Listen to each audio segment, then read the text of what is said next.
ஆமா, இப்படி ஒரு புள்ளைய வளர்த்ததுக்கு பதிலா 4 தென்னை மரத்தை வளர்த்துக்கலாம். என்னடா சொல்ற? நீங்க கஷ்டப்பட்டு சேர்த்த சொத்தை எல்லாம் அவன் அழிச்சிருவான்னு ஊர்ல பேசிக்கிறாங்க. அப்படியா? ஆமா, அவனுக்கு பொறுப்பு வரணும்னா அவன் வர சித்ரா பௌர்ணமி வரைக்குமாவது பட்டணத்துல பெரியவர் வீட்டுல தங்க வைக்கணும். இங்க இருந்தா எங்க அக்கா அவனுக்கு செல்லம் கொடுத்தே கெடுத்துருவாங்க. அவன் உருப்பிட மாட்டான்.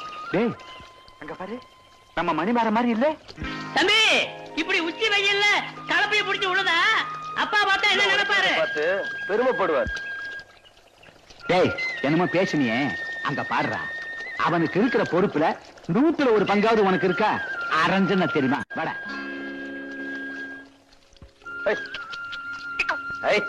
மணிமாற, என்னடா இதெல்லாம்? அப்பா, நீங்க மதிக்கிற இந்த மண்ணையும் கலப்பையும் நான் மதிக்கலன்னு இந்த ஊர் சொல்லிடக்கூடாது பாருங்க. புரிஞ்சது போ. அதுக்காக பெரிய பண்ணையுடைய ஒரே புள்ள வேவாத வெயில் இப்படி வேலை செஞ்சு கருத்து போயிட்டா ஒப்பட கேவலம் இல்லையா? நிச்சயமா எங்க அப்பாவை கேவலமா நினைக்க மாட்டாங்க. ஏன்னா நாங்கெல்லாம் உழைச்சு வாழ்ற வர்க்கம் மாமா. சில ஜென்மங்க மாதிரி உறிஞ்சி வாழ்ற வர்க்கம் கிடையாது. சரி சரி, உங்க அம்மா உனக்காக சாப்பிடாம காத்துக்கிட்டு இருக்கா. வீட்டுக்கு போப்பா. இன்னும் கொஞ்சம் தான்ப்பா இருக்கு, அதையும் உழுதுட்டு வந்துடுறேன். வா ராஜா வா. அப்ப மீதி நீங்க உழுதுட்டு வரேன்னு சொல்றீங்களா மாமா? வாங்க.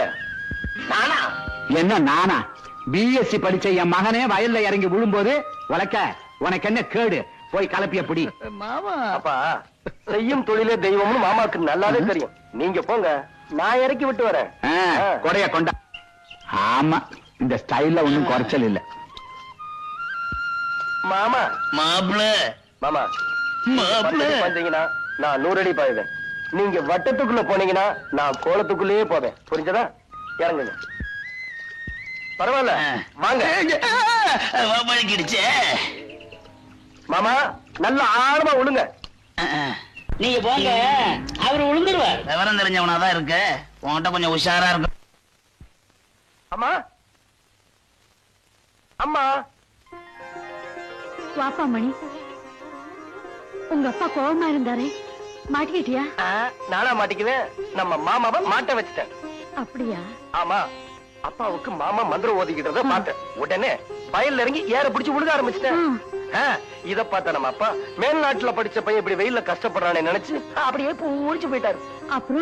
அப்புறம் என்னமா, நான் உங்க பிள்ளையாச்சே, வரப்பு மேல இருந்த மாமனை வயக்காட்டுல இறக்கி விட்டுட்டேன். எப்படியா சாமர்த்தியம்?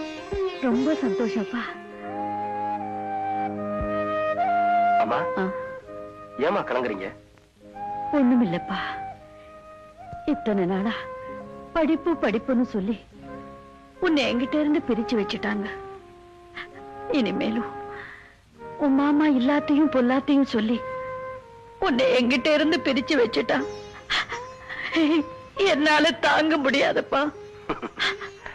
பயப்படாதீங்கம்மா, ஒரு பயலாலையும் உங்க மகனை உங்ககிட்ட இருந்து பிரிக்க முடியாது. பயப்படாதீங்க. மருந்த சாப்பிடு, தண்ணி குடி, ஒழுங்கு. எழுந்திருக்காம பேசாம படுத்துக்க. எங்க இருந்தோ அனாதையா வந்த என்ன பெத்தவங்க மாதிரி கவனிச்சுக்கிறியாப்பா? எங்கிருந்தோ வந்தாராதே என்ன பெத்தவ மாதிரி கவனிச்சுக்கிறியே. நீ நல்லா இருக்கணும். நீ நல்லா இருமா.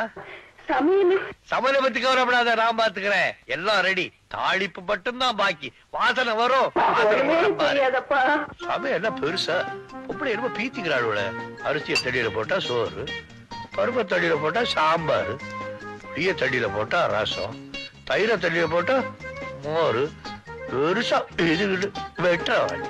சமையலை பத்தி ஆனா அவனா தெரியாது. இந்த பிள்ளை என்ன பண்ண போகுதோ? ஒரு கரண்டி உப்பு போதுமா? ஒரு கரண்டி போடுவோம்.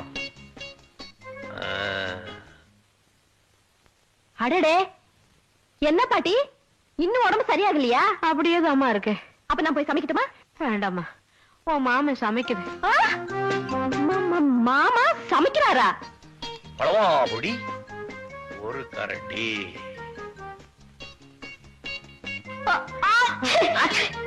ஒரு கரண்டி போதுமா? அப்புறம் உப்பு சப்பு இல்லைன்னா எதுக்கு இன்னொரு கரண்டி போடுவோம்?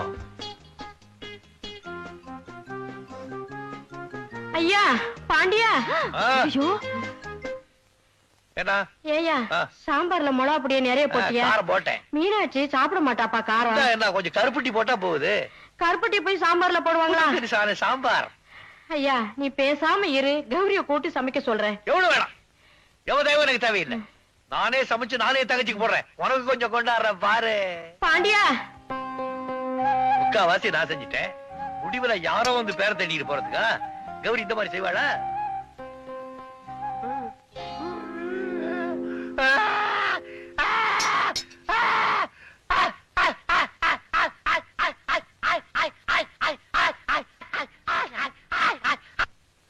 பாட்டி பாட்டி, எனக்கு பசிக்குது, சாப்பாடு போடு. ஆமா அண்ணன் எங்க? உங்க அண்ணன் தான் இன்னைக்கு அண்ணன் சமையலா? ஒரு புடி புடிச்சிடுறேன். அண்ணே, ஹை, சாப்பாடு ரெடியா இருக்கே. நான் சாப்பிட போறேன்.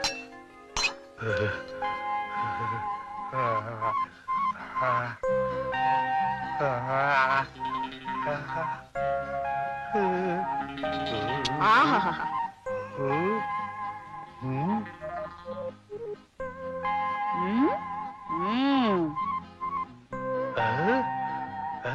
அண்ணே, வாங்க.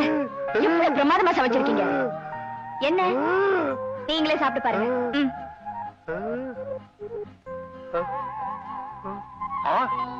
என்ன ருசியே மாறி இருக்கு. என்ன சமையலே மாறி இருக்கு. யார் செஞ்ச வேலை இது? வேற யாரு? கௌரி செஞ்ச வேலைதான். நான் செஞ்ச சாப்பாடு.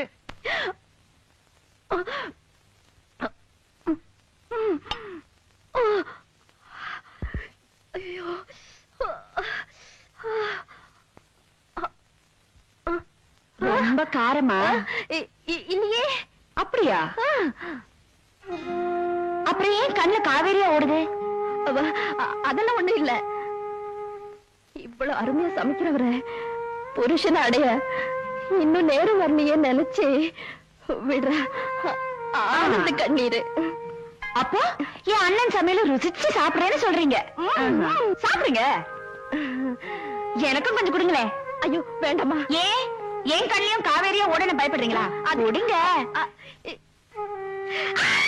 ஐயோ ஐயோ ஐயோ ஐயோ, முதல்ல சாப்பாடு தூக்கி போடுங்க, நாக்கு வெந்துடும். உங்க அண்ணன் கையால தாலி கட்டிக்கிற பாக்கியம் தான் எனக்கு கிடைக்கல.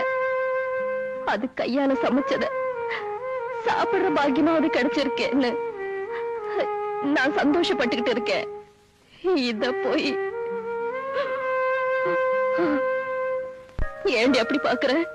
என் அண்ணன் மேல இவ்வளவு பைத்தியமா இருப்பீங்கன்னு நான் எதிர்பார்க்கவே இல்லை.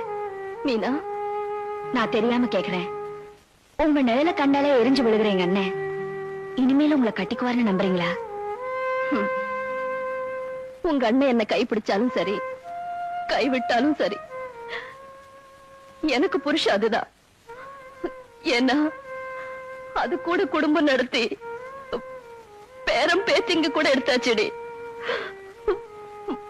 மனசால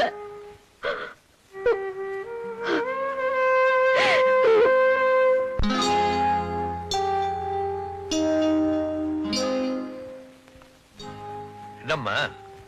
இந்த உலகத்துல நான் ஒருத்தி தான் என் அண்ணன் மேல அளவு கடந்து அன்பு வச்சிருக்கேன்னு பெருமைப்பட்டேன். பைத்தியக்காரி, நீ வெறும் அன்புதான் வச்சிருக்க. நான் அவர் மேல உயிரே வச்சிருக்கேன்னு ஒரு ஜீவன் சொல்லாம சொல்லிச்சு. யார சொல்றேன்னு பாக்குறீங்களா? உள்ளத்தால அழுது உதட்டால சிரிச்சுக்கிட்டு உங்களையே சுத்தி சுத்தி வராங்களே கௌரி, அவங்கள தான் சொல்றேன். நினைச்சவன் கிடைக்கலன்னு கண்ணீர் விடுற பொம்பளைங்களை உங்களால காட்ட முடியும்.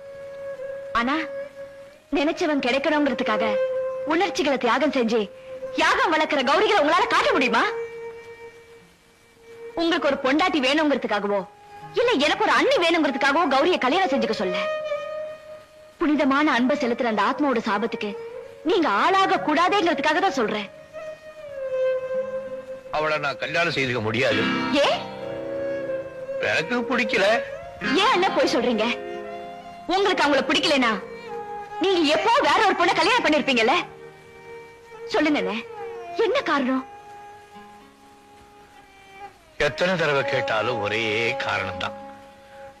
அவளை எனக்கு பிடிக்கல. எங்க என் தலையில அடிச்சு சொல்லுங்க.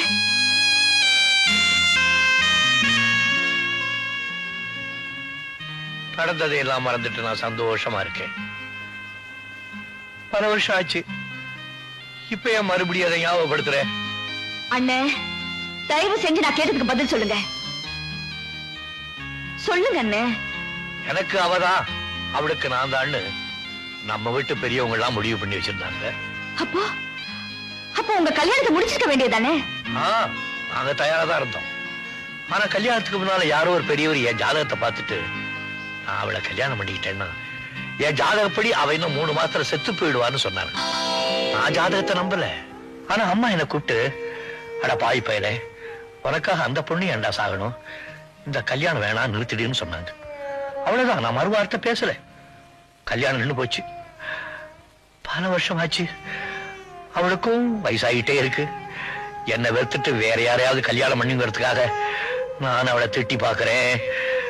அவன் மனசு நோம்படி அணந்து பாக்குறேன். அந்த பாவி பூனைக்குட்டி மாதிரி என் காலையே சுத்திட்டு இருக்கா.